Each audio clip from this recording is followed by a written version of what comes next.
Outra geração que perde mais um comediante jovem e brilhante. Hoje, em Chicago, há lágrimas pela morte de Chris Farley. O irmão de Farley encontrou o comediante de 33 anos morto no chão.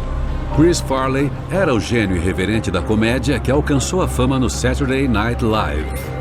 O quê? Todo mundo adorava o Chris. Assim que ele abria a boca, a plateia começava a rir.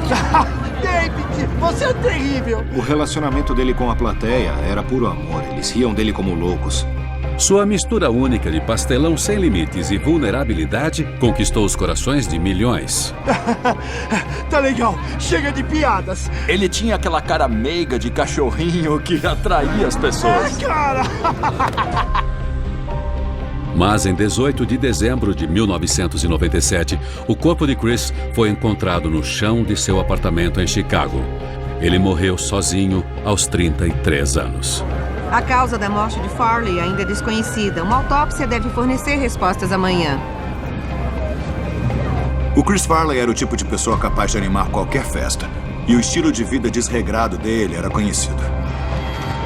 Mas ele morreu de forma prematura simplesmente porque não conseguiu parar? Ou há um lado médico mais sombrio que levou o Chris ao excesso? Autópsia de famosos. Chris Farley. O Dr. Michael Hunter é um renomado patologista forense. Ele já realizou mais de 4.000 autópsias para investigar e revelar a causa da morte. Hoje, ele é o legista-chefe de uma das maiores cidades dos Estados Unidos. Este é o relatório da autópsia do Chris Farley. E eu vou usá-lo para tentar descobrir por que um artista extremamente popular acabou morrendo sozinho e ainda tão jovem.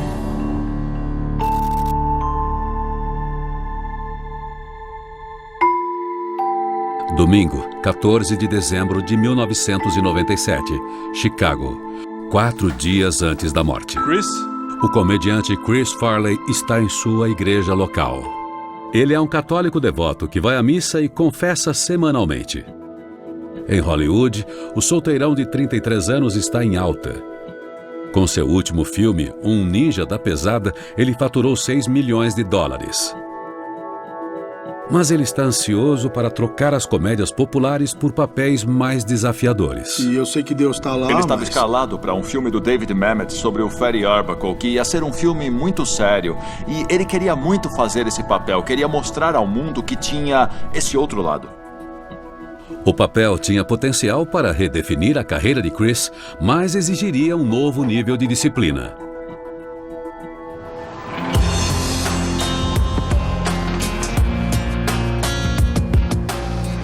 Horas depois de deixar a igreja, Chris parte para um bar no centro para celebrar o Natal com amigos e parentes. É demais, cara. Sem nenhum relacionamento sério, ele aproveita ao máximo a vida de astro de Hollywood. Cara, eu amo vocês, eu tô falando sério. Eu amo você, cara, e eu também te amo. O Chris entrava no bar onde eu trabalhava, e aí as pessoas vinham atrás dele. Quem estava na rua era atraído por ele. O nível de energia do lugar subia consideravelmente quando ele entrava pela porta. Vamos beber! Vamos lá! Vamos mostrar pra ele! Chris é uma celebridade local adorada e não faltam fãs querendo apertar sua mão e lhe pagar uma cerveja. Tá lembrado disso, cara? Você lembra disso? Mas, em 4 dias, ele estará morto. A primeira coisa que eu noto olhando o relatório de autópsia do Chris é o peso dele. Quando morreu, ele pesava 134 quilos. E ele só media 1,72 m. Isso dá um índice de massa corporal de 44,9. Ele tinha obesidade mórbida. Chris Farley nasce em 1964 em uma grande família católica em Madison, no Wisconsin. Seu peso é um problema desde a infância, mas ele logo encontra um jeito de transformá-lo em vantagem. Ele aprendeu cedo que se tirasse um barato de si mesmo antes que os outros fizessem isso, ninguém pegaria no pé dele. Ele literalmente fazia as piadas antes que os outros tivessem a oportunidade. Chris idolatra o próprio pai e desde cedo ele e seus 4 irmãos disputam sua atenção constantemente. O pai dele era uma figura imponente. E o Chris, em uma família de ótimos comediantes, era o melhor em fazê-lo dar risada. Então, ele logo descobriu que fazer o pai dele rir era disparado a melhor sensação do mundo. É uma sensação que procura no palco. Aos 20 e poucos anos, ele está morando em Chicago e construindo uma carreira na comédia de improviso na famosa trupe teatral Second City. Na comédia de improviso, eu pego o que você me dá e adiciono alguma coisa. Eu ponho mais tempero no molho. E o Chris era o melhor de todos. Ele pegava algo que já era bom e mandava pra estratosfera. Agora, me fala uma coisa. Eu gostei dele na hora, porque ele me escutava e ele me admirava. Ele dizia, você é um cara muito engraçado, Tim. E eu respeito o seu timing. Chris busca inspiração em outros comediantes corpulentos. John Candy, John Goodman, acima de todos, John Belushi. Ele o idolatrava, usava as roupas dele nos bastidores, imitava os trejeitos dele, ele colava as pálpebras com fita adesiva para ficar igual ao John Belushi. E ele decidiu que ia ser o novo John Belushi. Mas Chris logo deixa sua própria marca no circuito da comédia como o jovem talento mais promissor do Second City.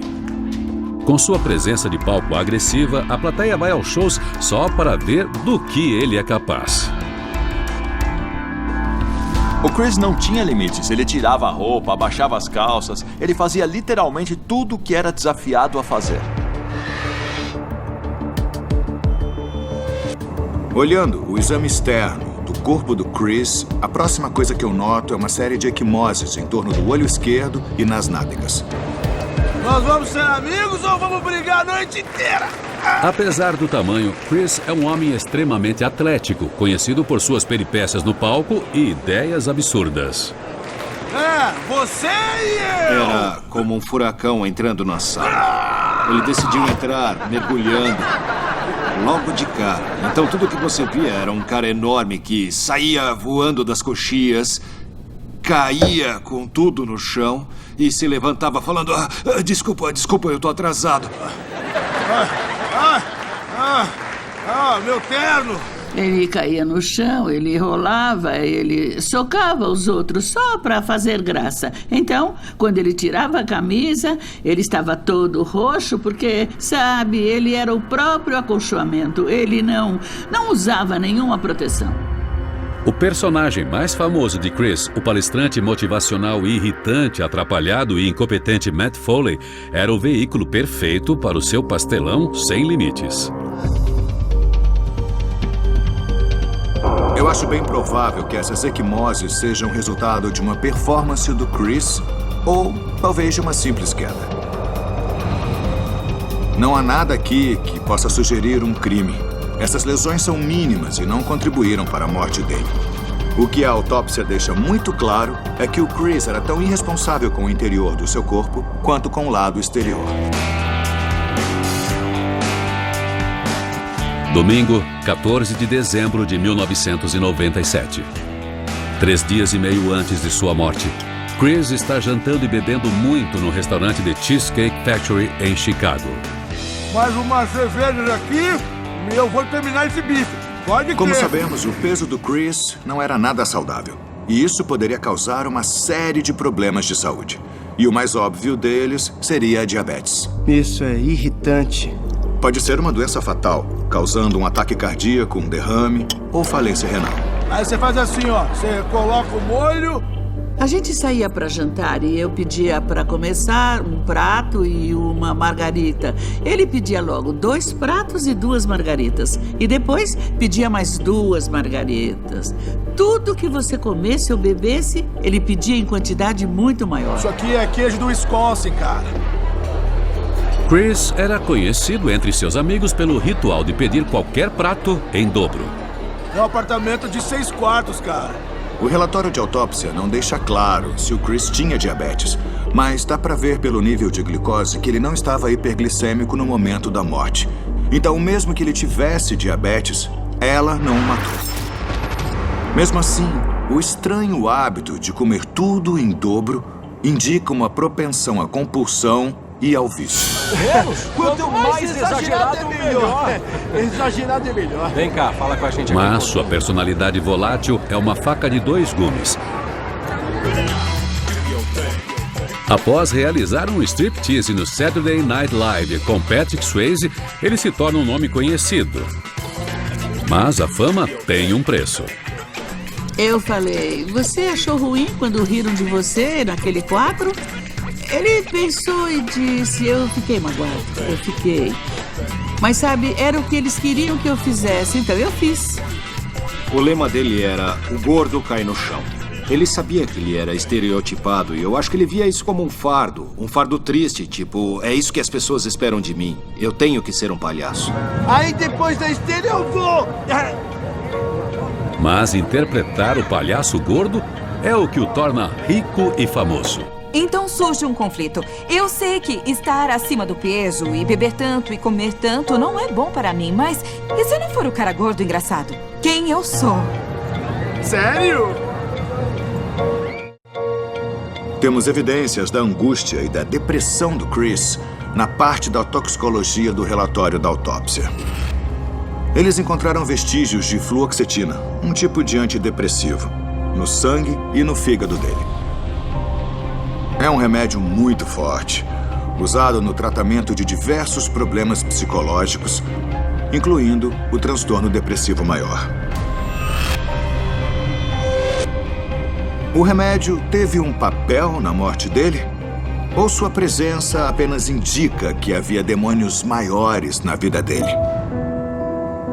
O medicamento é usado no tratamento da depressão, mas também no tratamento do transtorno obsessivo-compulsivo. Ele vinha andando pelo corredor e ele tocava o casaco, lambia uma coisa, cheirava outra, tocava um degrau, subia um degrau, descia de novo. Era uma esquisitice do Chris. Ele lambia e tocava as coisas e todo mundo aceitava, como se fosse uma excentricidade daquele gigante maluco. O TOC, o transtorno obsessivo-compulsivo, é um transtorno de ansiedade que gera pensamentos intrusivos, pensamentos obsessivos. A pessoa fica remoendo coisas sem parar. O pensamento pode ser, algo ruim vai acontecer a menos que eu ligue e desligue a luz. E normalmente é muito ritualizado, é ligar e desligar um número par de vezes. No caso do Chris, os pensamentos obsessivos tinham relação com a profissão dele. Parece que a compulsão aumentava antes de uma apresentação, então ele começou a tocar certos objetos antes de entrar no palco, a lamber certos objetos, segundo alguns relatos. E aí ele se sentia bem, que ia tudo dar certo na apresentação. Agora que eu fiz tudo isso, vai ficar tudo bem. O quê? É um tapete e um monte de câmeras. O antidepressivo estimula a produção das substâncias do cérebro que controlam o humor, aliviando a sensação de ansiedade que causa o TOC. Hábitos compulsivos como lamber e tocar coisas e sempre pedir o mesmo prato em dobro podem parecer excentricidades inofensivas, mas o TOC costuma ser geralmente associado a compulsões bem mais perigosas. O relatório de autópsia mostra que o Chris tinha altos níveis de gordura no fígado, o que pode indicar um problema com bebida. A função do fígado é filtrar as substâncias danosas do sangue, como o álcool. O consumo exagerado de álcool danifica as células do fígado e reduz a capacidade do órgão de processar gordura, resultando no acúmulo de gordura que pode causar uma falência renal e, como consequência, a morte. Será que o fígado do Chris podia estar tão lesionado que teve um papel em sua morte prematura? 15 de dezembro de 1997, 1 da manhã, 3 dias antes da morte. Chris está bebendo no centro de Chicago. Era uma fila de pessoas seguindo o Chris e até as pessoas que já estavam no bar ficavam em volta dele como se fosse algum tipo de imã. E dava pra ver que ele já estava bem alterado àquela altura. Chris bebia muito desde a época de faculdade. E em 1997, suas bebedeiras são lendárias. O Chris amava o álcool. E Ele bebia com gosto, a bebida escorria pela cara dele e eu dizia, Chris, ninguém vai levar sua garrafa. Quando os bares fechavam às 3 da manhã, os clientes normais pensavam, tá bom, já chega. Mas não, Chris, pra ele a festa só estava começando e não tinha o botão de desliga. E de acordo com testemunhas oculares, 15 de dezembro de 1997 não é diferente. Chris continua bebendo até às 9 da manhã.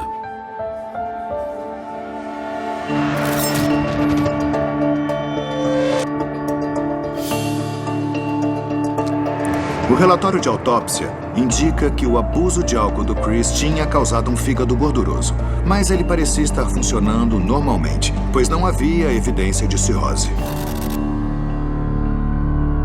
15 de dezembro de 1997. Após uma noite pulando de bar em bar e bebendo muito, Chris se recupera em casa. Seu amigo Tim O'Malley vai visitá-lo.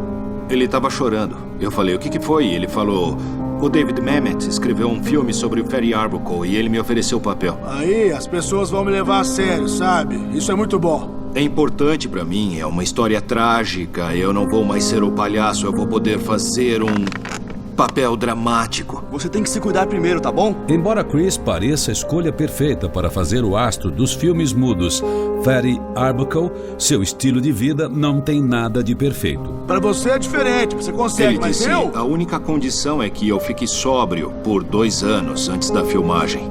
Esse era o medo dele. Ele disse, eu não consigo ficar sóbrio por 2 anos. Chris já tentou abandonar seus vícios muitas vezes, mas seu relacionamento com a reabilitação nunca foi fácil. O Chris passou por 17 reabilitações ao longo da vida, com vários níveis de dificuldade.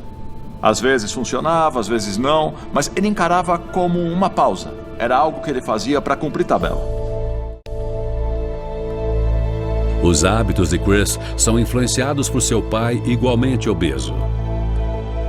Chris adora o pai e sempre busca a sua aprovação, chegando a dizer a amigos que continuava acima do peso para agradá-lo. E Tom Farley, Sr., despreza a reabilitação. O Chris tinha uma história famosa sobre quando ele e o pai foram a um spa. Na hora da terapia em grupo, o pai dele olhou para o Chris e disse, vamos embora. E eles foram se empanturrar. Eles saíram de férias. Isso aí dá uma boa ideia de como o pai dele encarava a reabilitação. Chris tem um dilema pela frente. Ele precisa parar de beber ou será o fim do sonho de uma carreira como ator sério? Pelo relatório da autópsia, eu não vejo nenhum sinal de que o Chris estivesse pegando mais leve.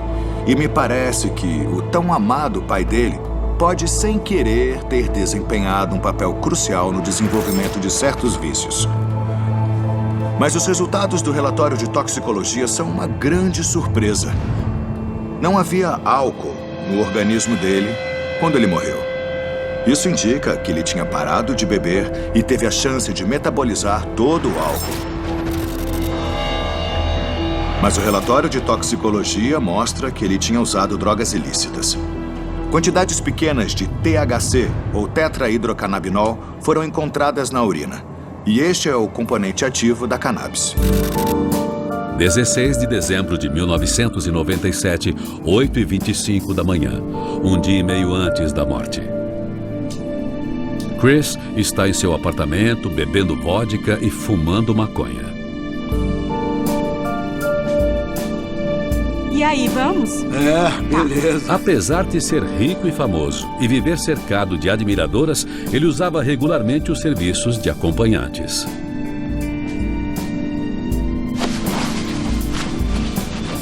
Quando uma mulher se interessava pelo Chris, ele sempre pensava, o que ela viu nesse gordo? Por que essa mulher linda quer ficar comigo? Ele sempre questionava se era só o dinheiro, se era só a fama.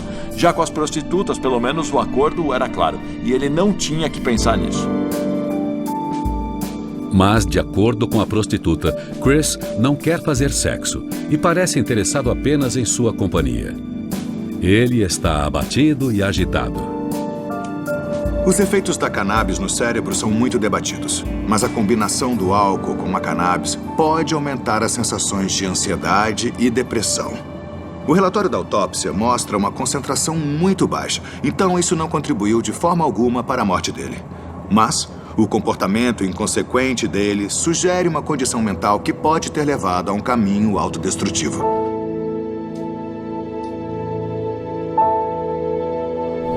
Era muito claro para as pessoas que ele tinha problemas psicológicos. Eu sugeri que talvez fosse melhor ele falar com alguém e ele disse: não, eu sou católico, eu falo com o padre 2 vezes por semana, então eu não preciso de nada desse tipo. Ele dizia que ia à confissão e o padre falava: você está absolvido. E eu dizia: Chris, quando você é absolvido, não tem a ver com a bebida e as drogas. Ele não está dizendo que você pode sair e beber de novo. E você tem que entender isso. Você pecou. Eu usei drogas ilegais. Parece que o Chris não estava recebendo o tratamento adequado para seus problemas psicológicos ou para seus diversos vícios. Se a depressão dele estivesse piorando naqueles últimos dias, eu fico me perguntando se ele não estaria usando drogas ainda mais fortes para conseguir aguentar. 17 de dezembro de 1997, a noite anterior à sua morte. Chris está bêbado e transtornado. Ele liga para seu amigo Tim O'Malley. Eu não sabia onde ele estava, o quanto ele estava sofrendo, ou no que ele estava pensando, e nem quanta dor ele estava sentindo. A gente podia ir num bar, cara. Eu tô precisando muito. Eu só sabia que ele estava chorando e implorando, e eu disse: eu te vejo às 10 amanhã. E tenta não ligar pra ninguém. Eu perdi o papel. Eu falei: a gente não vai a um bar, Chris. Eu falei que a gente se vê amanhã na reunião. Tim convence Chris a entrar para um grupo de recuperação de alcoólatras no dia seguinte. Você vai conseguir voltar para os trilhos e viver. Porque eu sabia que era uma questão de vida ou morte àquela altura. Eu te vejo amanhã. Os 2 amigos nunca mais se falarão.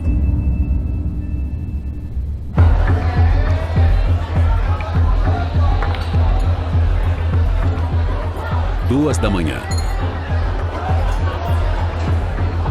Chris sai para beber pela 4ª noite seguida. Ele está bêbado e hiperativo e testemunhas o descrevem como alterado. Ele estava rodando por Chicago. Ele saiu com pessoas com quem provavelmente não teria saído em outras circunstâncias. Os amigos próximos e parentes com quem ele saiu no começo da semana estão cansados de seus excessos. As pessoas diziam que a primeira hora com Chris Farley era a melhor hora da vida delas. A segunda hora era bem legal. A terceira hora era um inferno. Mas um astro de Hollywood com fama de festeiro dificilmente vai beber sozinho. As pessoas que queriam ser amigas dele ou agir como amigas saíam para beber com ele achando que era sempre uma festa com o Chris Farley.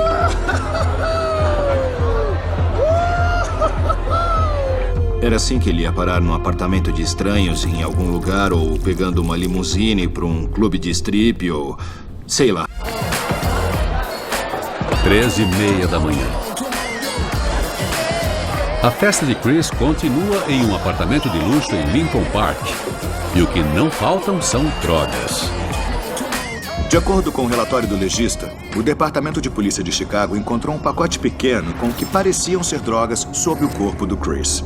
E o relatório de toxicologia mostra a presença de cocaína, tanto em seu sangue quanto em seu conteúdo estomacal. Após várias horas cheirando cocaína, Chris é abordado pela prostituta Heidi Hauser. De acordo com Heidi, Chris faz piadas sobre seu apetite por drogas, dizendo que adora cocaína. Em se tratando de drogas, a cocaína é uma das substâncias mais imprevisíveis e perigosas que existem no mundo. E sua presença no relatório de autópsia é muito significativa.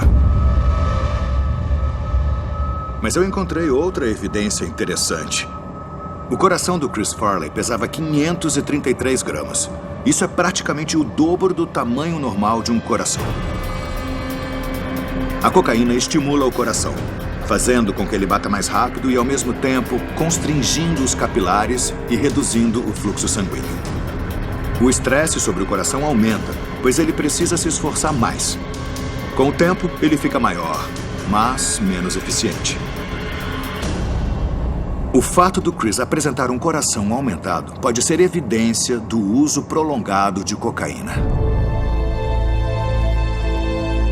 A relação de Chris com a cocaína remonta aos seus dias na comédia de improviso, quando seu consumo excessivo gerava preocupação.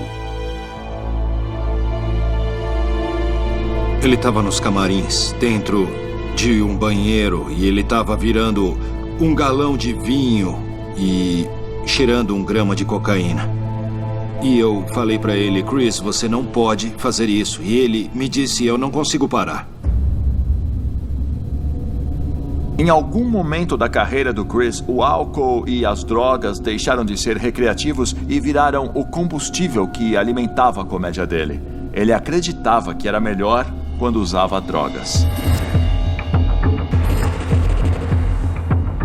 A maioria das mortes causadas pela cocaína tem a ver com o coração. E examinando a condição do coração do Chris, eu descobri uma coisa realmente chocante. Ele tinha arteriosclerose severa da artéria coronária, ou doença arterial coronariana. A doença arterial coronariana é a maior responsável por mortes nos Estados Unidos. Ela ocorre quando o colesterol se acumula nas paredes da artéria e o corpo ataca a área com glóbulos brancos. Com o tempo, esse processo causa o surgimento de placas que engrossam as paredes da artéria, restringindo o fluxo sanguíneo. Mas quando a placa se rompe, ela pode causar um bloqueio, levando a um ataque cardíaco. O Chris tinha um bloqueio de até 90% em suas artérias coronárias. E isso é incrível em alguém de 33 anos. Ele era uma bomba relógio ambulante. Ele podia cair morto de ataque cardíaco a qualquer momento. Em sua última aparição no Saturday Night Live, os problemas de saúde de Chris ficam claros para seus colegas. Eles deixaram os cilindros de oxigênio fora do campo de visão da câmera porque ele estava tão sem fôlego que ninguém sabia se ia conseguir chegar ao fim do programa. E dava para ver que ele estava em péssima forma. Isso partiu meu coração. Artérias coronárias gravemente lesionadas e o uso constante de cocaína são uma combinação catastrófica. Mas eu vi outra coisa no relatório de autópsia que me intrigou. Testaram a presença de gama-hidroxibutírico no sangue, mais conhecido como GHB ou êxtase líquido. O GHB tornou-se uma droga popular nos anos 90. É um relaxante muscular que reduz a frequência cardíaca e dá aos usuários uma sensação parecida com a de estar bêbado. Mas uma overdose pode levar a desmaios e falência respiratória. De acordo com relatos, havia GHB na última festa de Chris. O fato de terem feito o exame de GHB me leva a crer que um ataque cardíaco induzido pela cocaína não conta toda a história. Eu suspeito que forças mais obscuras do que apenas a cocaína levaram à morte do Chris. 17 de dezembro de 1997, 2:30 da tarde, na véspera da morte de Chris. Após uma manhã bebendo e cheirando cocaína em uma festa no centro da cidade, Chris está no apartamento da prostituta Heidi Hauser. E ele não parece querer que a festa termine.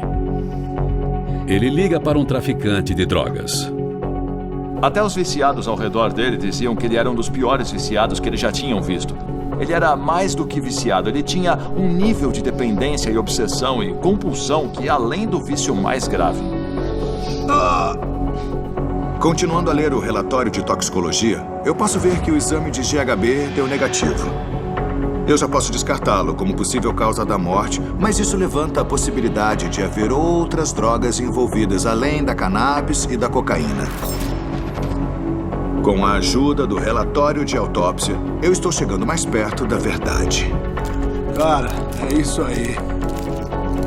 Chris compra $1.000 em drogas, incluindo pedras de crack. É sempre um prazer negociar com você, cara. O crack é apenas outro meio para o consumo de cocaína. Em vez de cheirar um pó, o usuário fuma uma pedra ou um cristal que causa uma sensação de euforia intensa.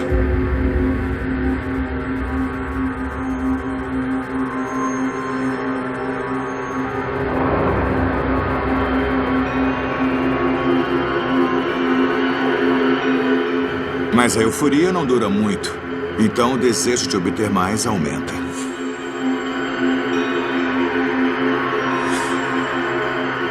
Ao longo da tarde, Hyde e Chris continuam se divertindo. Estas fotos estão entre as últimas tiradas de Chris com vida. Nesta, ele está cercado de objetos para o consumo de drogas. Olhando as últimas fotos dele com a Heidi Hauser, ele parece resignado, tem carreiras de drogas na mesa e os olhos dele estão estranhos. Ele não parece mais alguém com vida nos olhos, ele parece uma pessoa derrotada. Ah, cara. Por volta das 8h45 da noite, Chris pede uma limusine. Eu queria pedir... 10h05 da noite. Chris e Hyde estão no apartamento dele, no 60º andar do Hancock Center. De acordo com Hyde, Chris está intoxicado demais para conseguir fazer sexo. Mas ele continua cheirando cocaína. Ei!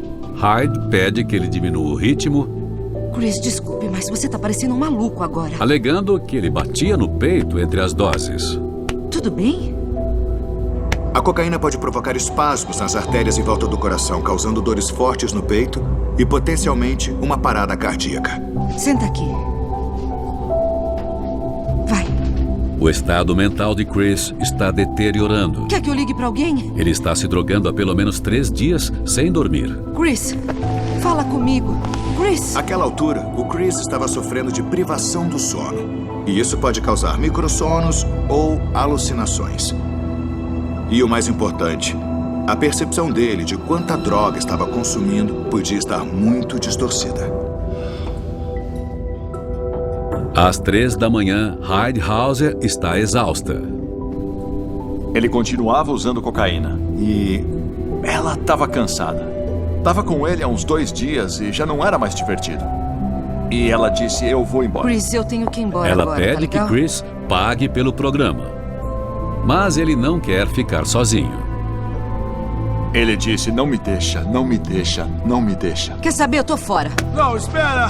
Você me deve dinheiro. Não, Heidi, por eu tô favor, aqui há 3 dias. Você tem que dar minha grana. querida, Eu não sou por sua favor. namorada. Você não entendeu? Quando ela tenta ir embora, Chris parece fingir um desmaio. Heidi presume que ele caiu no sono e tira uma foto, pensando que será engraçado mostrar a ele depois. 18 de dezembro de 1997, 2 da tarde. 11 horas desde que Chris foi visto com vida pela última vez. Seu irmão mais novo, John Farley, vai ao apartamento para pegar algumas coisas. Chris não está respirando. Ele não tem pulso e seu corpo está frio. Oh, Deus! Ele é declarado morto às 13h45 da tarde. A morte de Chris Farley hoje significa que a indústria do entretenimento e o público americano perderam um gigante. Os investigadores dizem que não há sinais de crime. A causa da morte de Farley ainda é desconhecida. Uma autópsia deve fornecer respostas amanhã. Eu fiquei em choque. Eu não acreditei. Eu fiquei brava, porque ele tinha tanto a fazer e ele me prometeu que não ia morrer. E... ele era jovem demais. Jovem demais. Foi como se alguém com uma doença terrível ou alguém muito velho sentindo dor tivesse partido e ficado em paz. Todo mundo ficou abalado, mas não surpreso com a partida dele. Enquanto o mundo da comédia chora a perda de uma de suas maiores estrelas, os legistas começam a investigar a causa da morte de Chris. O Dr. Hunter concluiu, a partir do relatório de autópsia, que Chris estava há 4 dias sem dormir, consumindo grandes quantidades de álcool, cannabis e crack. De acordo com a testemunha ocular, Chris tinha caído no chão e simplesmente adormecido.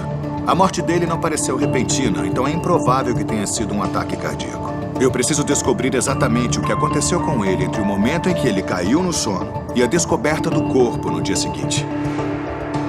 Uma das primeiras coisas que os paramédicos notam é o que parece ser vômito e saliva em torno da boca de Chris e sangue saindo do nariz. Era bem possível que o Chris tivesse vomitado enquanto estava intoxicado e sufocado no vômito enquanto dormia. Se fosse o caso, eu esperaria encontrar vestígios de vômito nas vias respiratórias e dentro dos pulmões. Mas quando chequei o relatório de autópsia, eu descobri a evidência mais conclusiva até agora. Os pulmões dele estavam congestionados com edema, que é um acúmulo anormal de fluido dos vasos sanguíneos. Então a secreção na boca do Chris não era vômito, era edema. O edema pulmonar ocorre quando o fluido dos capilares inunda os pulmões. E pode ser fatal. O edema nos pulmões reduz a absorção de ar pelo corpo, privando o cérebro de oxigênio.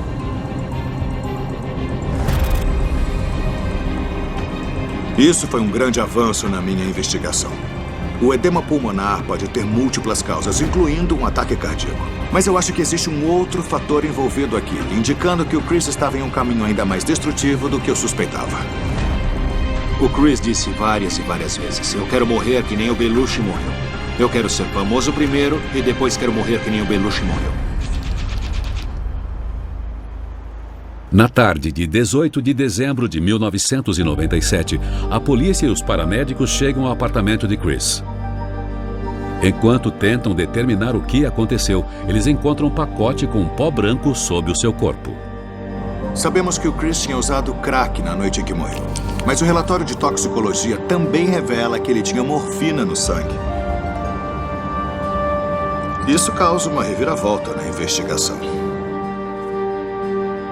Os vícios de Chris não eram um segredo para seus amigos mais próximos. E como em tantos aspectos da vida, ele tinha um jeito próprio de justificar seus problemas. Eu perguntei a ele sobre a vida amorosa e ele disse que tinha uma namorada. E eu falei: bom, e como ela é? Ele disse: ela me alegra quando eu tô triste, ela tá sempre ao meu lado, ela é a minha companheira fiel e nunca vai me trair. E eu perguntei: como ela se chama? E ele me olhou nos olhos e disse: heroína. A morfina é um subproduto da heroína. Então o fato de terem encontrado morfina no sangue dele sugere que ele tenha usado heroína na noite em que morreu. Olhando os relatórios da autópsia, eu não vejo picadas de agulha no corpo dele. Então é pouco provável que ele tenha injetado heroína. Heidi Hauser alega que, além de ter cheirado cocaína, Chris estava cheirando carreiras de heroína na noite em que morreu. Chris, a gente não precisa disso agora, tá bom? Embora evite alguns dos riscos de saúde associados à injeção da droga, cheirar heroína não é menos perigoso ou viciante. A heroína causa uma grande euforia inicial, seguida de uma sensação de calor na pele e períodos alternados de sonolência e vigilância. Usar heroína junto com a cocaína é uma combinação potencialmente letal, conhecida como speedball. O maior ídolo de Chris, John Belushi, morreu em circunstâncias incrivelmente similares. Ele foi encontrado em um hotel de Hollywood após tomar diversas injeções de heroína e cocaína. Ele tinha a mesma idade de Chris Farley. O Chris era obcecado com o número 33 porque John Belushi tinha morrido aos 33 e pessoas próximas falavam sobre ele, dizendo que ele ia morrer aos 33. E eu me pergunto se ele não internalizou isso de alguma forma. Eu acho que o Chris podia acreditar que morrer de uma overdose de drogas seria glamuroso, ter um fim trágico, porque eu deixaria mais próximo da morte do John Belushi. Não há como saber se Chris estava seguindo conscientemente os passos de John Belushi, mas muitos acreditam que seus demônios finalmente o alcançaram. O Chris tinha toque, ele comia demais, ele era viciado em álcool e drogas, e ele tinha uma autoestima incrivelmente baixa e se odiava. As chances de pessoas assim são mínimas. Você pode tomar quantos estimulantes ou depressores ou quanta heroína quiser, mas isso não diminui o barulho no seu cérebro e na sua alma. Alguém próximo disse impossível. Ele amava a vida. Aquele comportamento autodestrutivo, aquele nível de vício. Sem dúvida, eu chamaria esse comportamento de suicídio. Nunca saberemos exatamente o que estava passando pela cabeça do Chris naquelas últimas horas. Mas a testemunha ocular afirma que ele caiu no chão e adormeceu. Lendo o relatório da autópsia, eu devo concordar. A morte dele foi acidental. Após examinar toda a evidência na autópsia de Chris Farley, o Dr. Hunter pode finalmente reconstruir as suas últimas horas. Quando Chris adormeceu no chão, a cocaína e a heroína estavam afetando seu corpo de formas opostas. O coração dele estava acelerado graças à cocaína, mas a heroína estava prejudicando sua respiração dramaticamente. Com a respiração deprimida, os vasos sanguíneos em volta do pulmão não conseguiram suportar a quantidade de sangue bombeada pela hiperatividade cardíaca. Como consequência, o fluido inundou os pulmões e uma parte dele foi expelida pela boca e pelo nariz. A capacidade dos pulmões de oxigenar o sangue teve uma redução drástica e o cérebro parou de receber oxigênio suficiente. Este ciclo letal resultou em dano cerebral, levando à falência respiratória e, no fim, à morte. O enterro de Chris ocorre em sua cidade natal, Madison, Wisconsin, em 23 de dezembro de 1997. Gigantes do mundo do entretenimento se reúnem para chorar a perda de um dos maiores comediantes de sua geração. Eu sinto falta do meu grande amigo que sempre queria fazer coisas por mim, que sempre me surpreendia no meu aniversário, que era tão divertido. Você é terrível! O fato de nós ainda estarmos discutindo 20 anos depois qual é o legado dele só mostra que aquele nível de compromisso, aquele nível de crença na comédia é algo que nós podemos nunca mais ver. Foi como um cometa. É isso aí, empurrão de barriga 32 é o meu sinal. Eu assisto a obra dele e dou risada. E me lembro dele não como a pessoa trágica que morreu de um jeito horrível, mas como alguém que deu ao mundo tanta luz e alegria. É esse Chris que nós temos que lembrar. Tá legal, chega de piadas. Potato.